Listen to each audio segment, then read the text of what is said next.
మహాభారతంలో కురుక్షేత్ర యుద్ధం ఇంకొన్ని క్షణాల్లో మొదలవ్వబోతోంది. కాని ఆ ఒక్క క్షణం ముందు అంతా నిశ్శబ్దంగా ఉన్నప్పుడు సరిగ్గా అప్పుడు ఏం జరిగిందో చూద్దాం. ముఖ్యంగా దుర్యోధనుడి మనసులోకి ఒకసారి తొంగి చూద్దాం.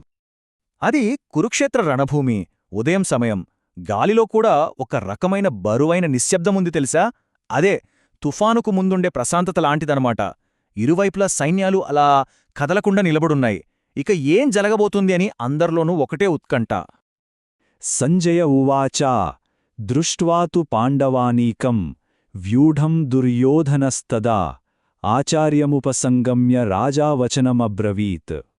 అంటే దీని అర్థం చాలా సింపుల్ అనమాట.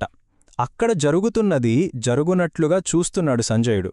చూసి ధృతరాష్ట్రుడికి వివరిస్తున్నాడు. పాండవుల సైన్యాన్ని, ఆ పక్కన వాళ్ల వ్యూహాన్ని చూడగానే రాజు దుర్యోధనుల్లో ఏదో మొదలైంది.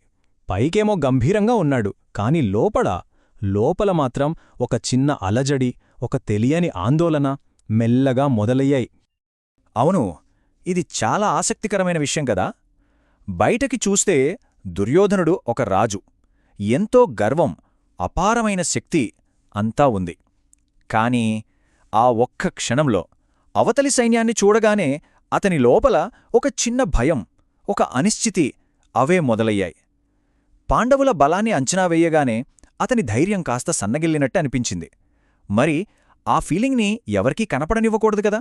అందుకే వెంటనే తన గురువు ద్రోణాచార్యుడి దగ్గరికి వెళ్ళాడు. ఒక్కసారి ఆలోచిస్తే దుర్యోధనుడిలో మనమే కనిపిస్తాం కదా. మనం కూడా చాలాసార్లు బయటకు ఎంతో ధైర్యంగా, చాలా బలంగా ఉన్నట్టు కనిపిస్తాం. కాని మనసు లోపల ఎక్కడో ఒక మూల చిన్న చిన్న భయాలు, కొన్ని సందేహాలు దాక్కుని ఉంటాయి. ఇది చాలా చాలా సహజమైన విషయం. అందుకే అంటారు, నిజమైన ధైర్యమంటే అసలు భయం లేకపోవడం కాదు, మన లోపల ఆ అనిశ్చితి ఉంది, ఆ భయముంది అని ఒప్పుకోవడమే, దాన్ని అంగీకరించడమే అసలైన ధైర్యం.